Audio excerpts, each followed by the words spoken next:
chimes aren't there anymore. Made me jump. The Flock, the Autobiography of a Multiple Personality by Joan Frances Casey with Lynn Wilson. Chapter 9. Diary. June the 8th, 1981. I've now been treating Miss Casey for 3 months and have told her that I would be professionally irresponsible if I didn't seek a consultation.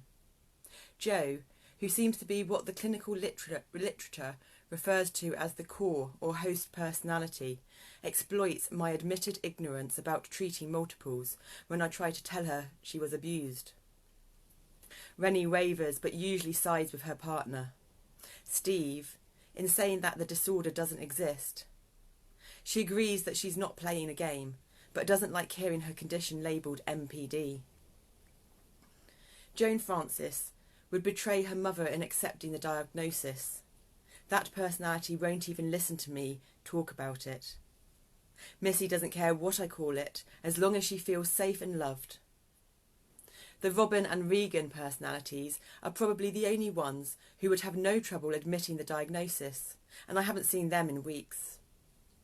I have no doubt that the personalities are real. Each behaves consistently, no matter how many days elapse between visits with them. I cannot question Jo's claims that she often experiences no intervening time between sessions with me. For example, she has come to in my office, picking up the conversation that she left last time without realising that days have passed. More than once, I've listened to Jo resume, in mid-thought, a week-old conversation. I've become scrambled and given up, unable to find my own thread of memory to lead me back to the previous discussion. When Jo realises that time has passed, she's humiliated by her faux pas, but able and willing to provide enough details so that I too can pick up where that last conversation left off. Whether or not expert consultation helps my patient, I could certainly use the reassurance. I am the first in the office to work with a multiple. I'm sure of the diagnosis, but uncertain about how to treat it. Though Gordon is supportive, he knows no more than I about the disorder. The problem lies in finding someone to consult on the case. The theoretical literature is not of much help. I've read the relatively few clinical articles on MPD, and I've been surprised to find that Sybil, the book by Flora Schreiber, seems continually to be my best source of information.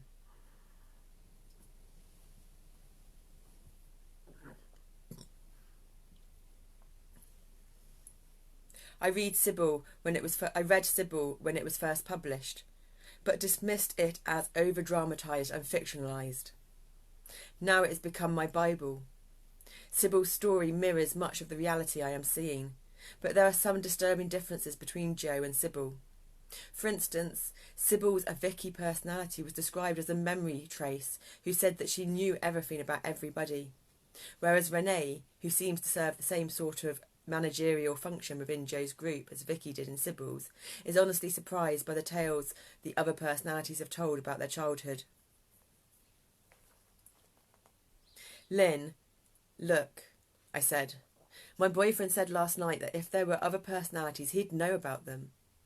Steve and I are practically living together, for heaven's sake.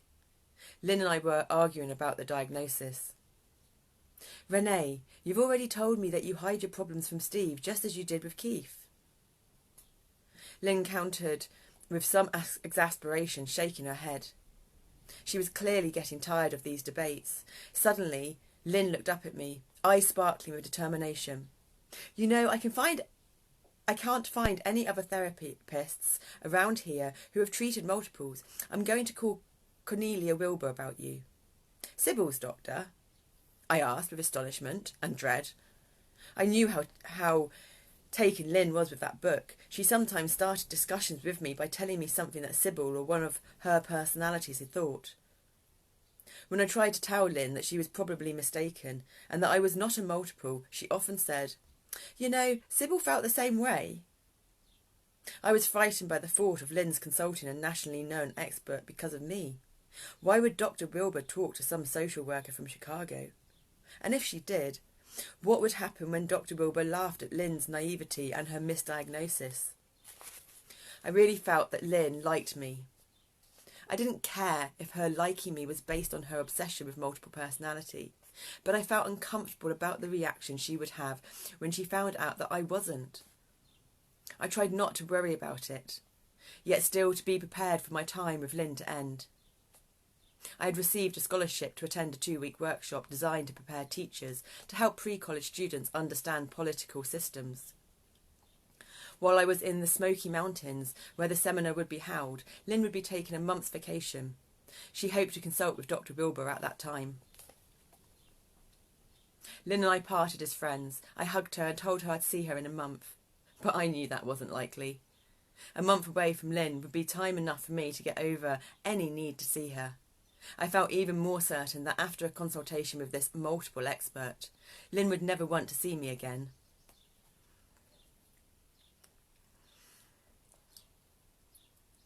Diary, July the 13th, 1981. Now, after a 2-hour consultation with Dr. Wilbur, I see what a mistake both Renee and I made in imagining Connie Wilbur larger than life. When she answered her own office phone,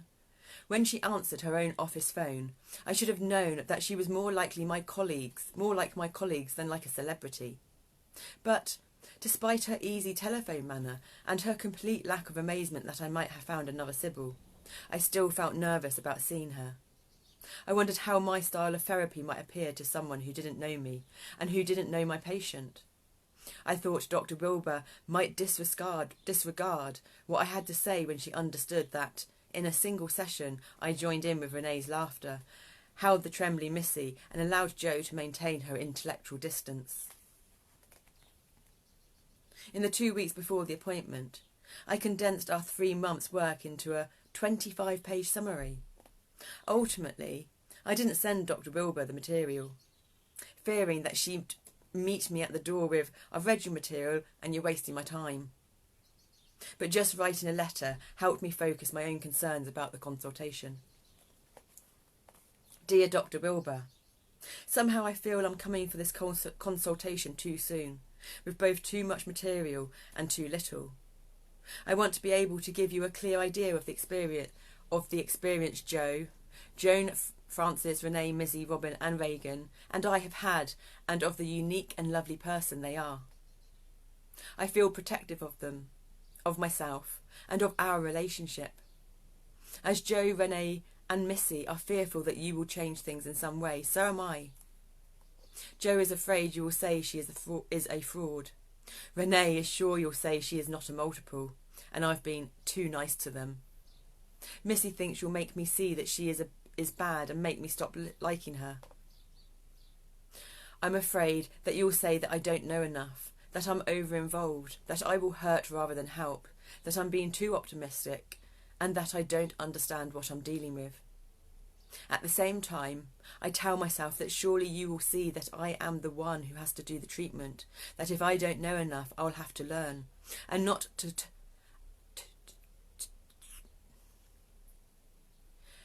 turn her over to someone else.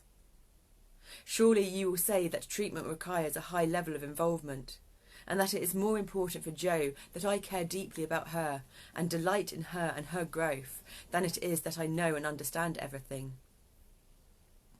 I have tried to organise this case summary so that you can read as little or as much as you need or want for clarification.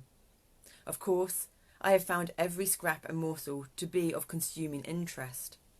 I realise this may not be true for you. At least I can admit that intellectually. Emotionally, I am bringing this to you because I think that you, of all people, are likely to be as delighted with and as sad for Jo as I am, and therefore may really want and be able to help me and help her.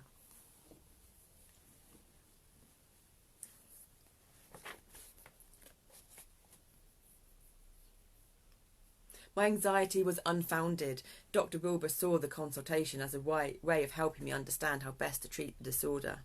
She reassured me that my commitment to seeing Jo through the treatment was indeed the most important thing.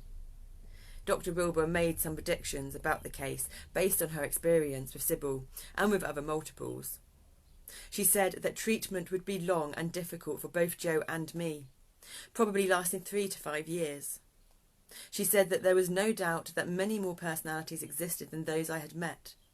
All of those that René said were in the past and now dead were still around, said Wilbur, just not yet ready to present themselves.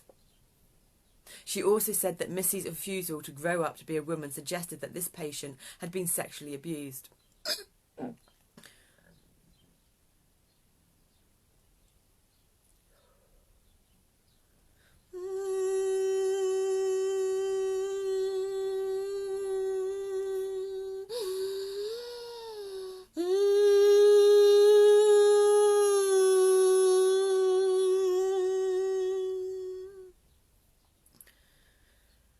I'm not sure how much of this I will share with Jo, or how quickly I will share it, but I promised Jo that I would call after I had talked to Dr. Wilbur.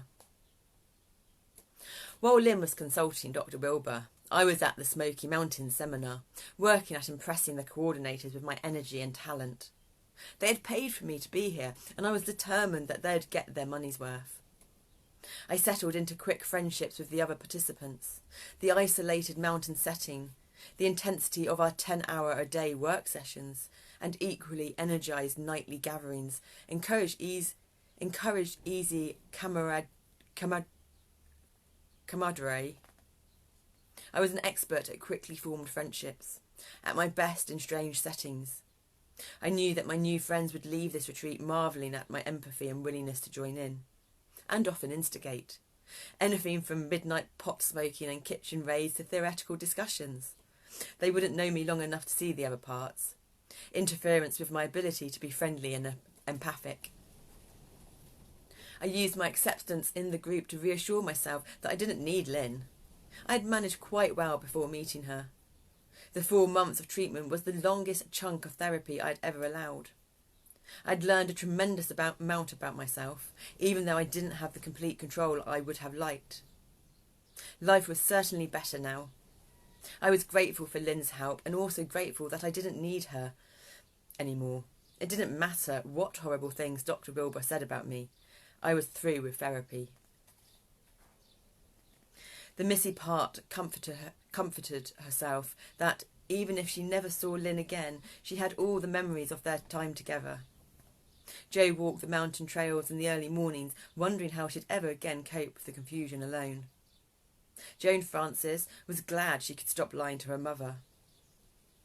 Lynn called me after her visit with Dr. Wilbur, Lynn's simple statement resonating through me to all of the personalities. The message was clear. Diagnosis confirmed. 10.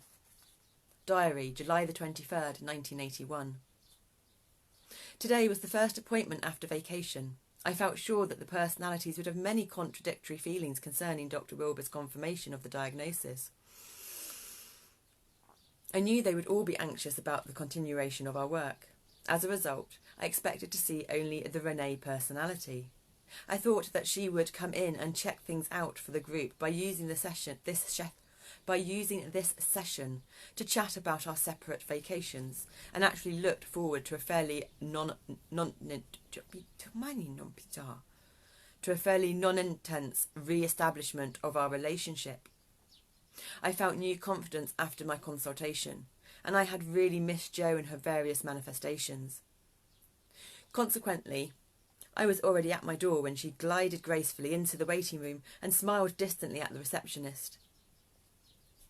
I rushed to greet her, and then slowed with uncertainty as I looked more closely at this svelte, remote woman.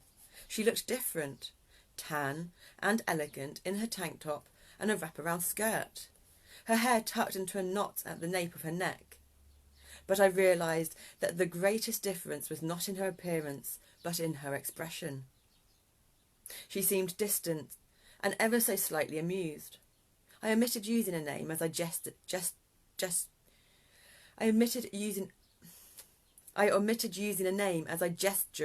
towards my office and said, "Won't you come in?"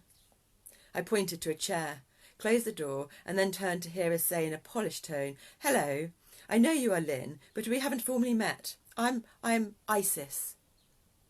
I remembered that Renee had mentioned this Isis personality as one who kept a great deal of distance from any trauma. I felt all the strange and conflicting sensations that I've come to associate with seeing how profoundly Jo could change. Facial expression, muscle tension, voice, and vocabulary all indicated that this was someone I hadn't met. Isis's mannerisms were so distinct from the other personalities that I knew I would recognise her instantly when I saw her again. "Why don't you tell me anything about yourself?" I offered, and restrained my impulse to take off my shoes and curl up in the chair, as I would have if Renee or Missy had been present. Such a casual approach would have been out of place. "There really isn't much to tell. I'm only here talking with you today because the others were too frightened to come," she said. As I watched Isis clench her jaw and raise her chin before speaking, I was reminded of all the pseudo-sophisticated and very scared teenagers I had treated over the years. I leaned forward to hear more.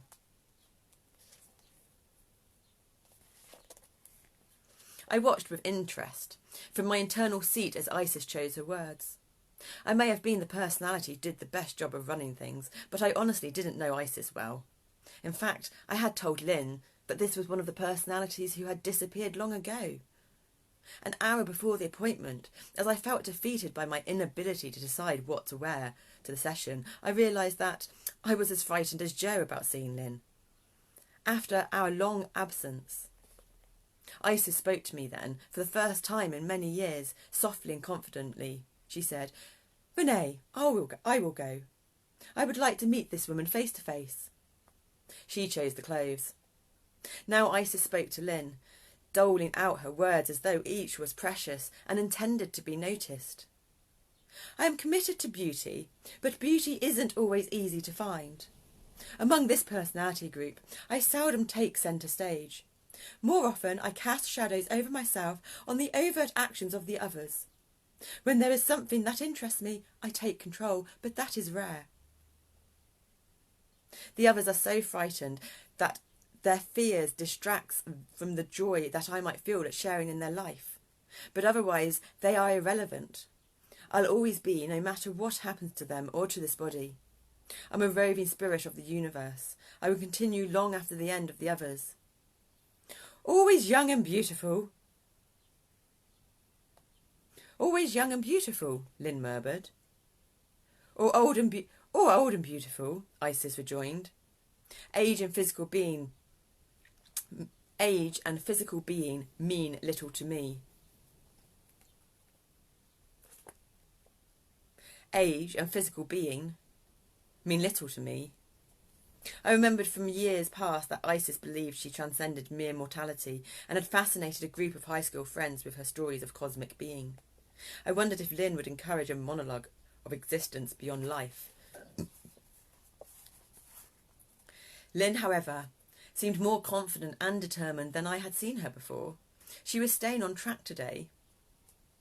"If you were always there," Lynn said, you must know many things about the other personalities. What can you tell me?"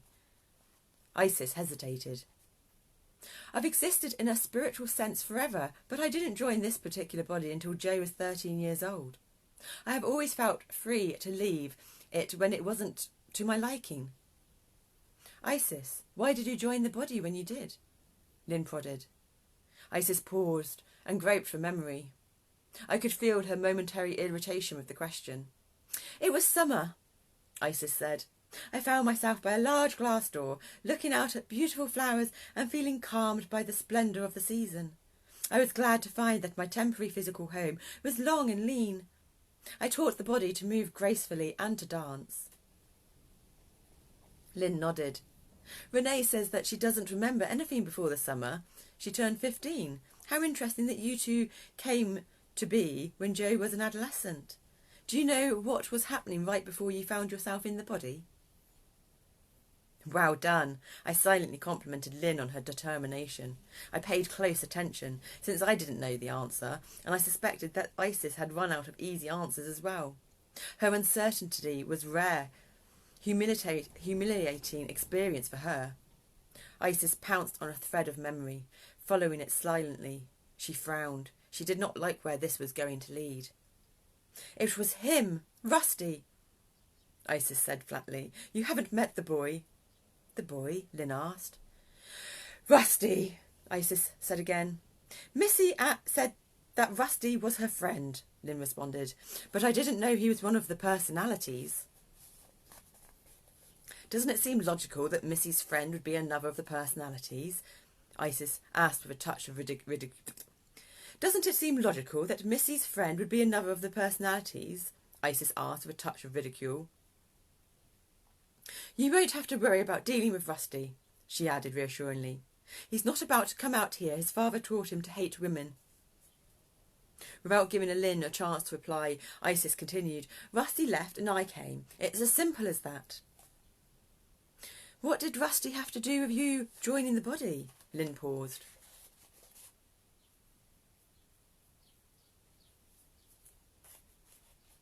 Isis shuddered and then pulled away from the emotion attached to the memory blossoming in her mind. "It was father. The father created Rusty and couldn't decide if he wanted the daughter or the son. He praised the son but desired the daughter." She paused, her voice drifting. How did he desire her, sweetie?" Lynn coaxed softly. Isis's voice drained of all emotion. Her eyes and speech became flat. "He wanted her sexually." The father got an erection while holding Rusty. Rusty felt confused and scared. I was there." Her voice hardened. I pushed the father away from me and never let him touch me again. I hate men." She returned to her remoteness. "Of course, this really isn't my concern. I only happened into this body at that time. I'll leave it for good soon." "Poor little girl," Lynn said, and reached to pat Isis's hand as she might have Missy's. "How upset you must have been." Isis smiled in surprise and deftly moved her hand out of Lynn's reach. "Upset?" she asked incredulously. "No, not at all. Violent emotions are majestic. This is beauty in hatred. Vivid reds and purples. But since that time I have left the body whenever a man moves to touch it. I do my hating from a distance. There are far too many men around this body," Isis added pathetically. "Renee likes that." Lynn nodded. "Renee has told me about a period of promiscuity." "I'm different," Isis said with quiet pride. "I love women. I enjoy the grace of female bodies, at rest and in motion. I've written about my lovers, I've sketched them, I've danced with them." Her sexual preferences thus adamantly expressed, Isis seemed to fade. "Isis," Lynn said quickly, "I think you are very important, and I hope you'll come out and talk with me often." But even as she completed her sentence, Isis was gone. Muscles tensed and hands clenched as Joe regained awareness. Lynn recognised the change. "Hi, Joe," she said cheerfully as she watched the personality fight through amnestic fog. "I'm glad you're back." Lynn recounted her visit to Dr. Wilbur, and Joe listened carefully for anything that might threaten her relationship with Lynn. Hearing nothing frightening and sensing from Lynn's reaction to her that their relationship was still intact, Joe focused on her most important concern. "Did Dr. Wilbur say when I would be well?" Wellness to Joe meant no more amnesia. She had no awareness of Isis's 30-minute conversation with Lynn. "How long would it be before her life was normal?" Lynn said. Lynn said that Dr. Wilbur had no... "How long would it be before her life was normal?" Lynn said. And Lynn said that Dr. Wilbur had no definite answer for that. Joe told Lynn that during her walks in the mountains she had realised how large a piece of her past she was missing. She had begun to work to reconstructing all of her 25 years on those walks and found that there were holes in her memory as large as several months. Joe said she wouldn't be surprised to find that she had missed entire years. She now understood why she couldn't do even basic math computations. Joe couldn't remember a single math lesson after the 4th grade.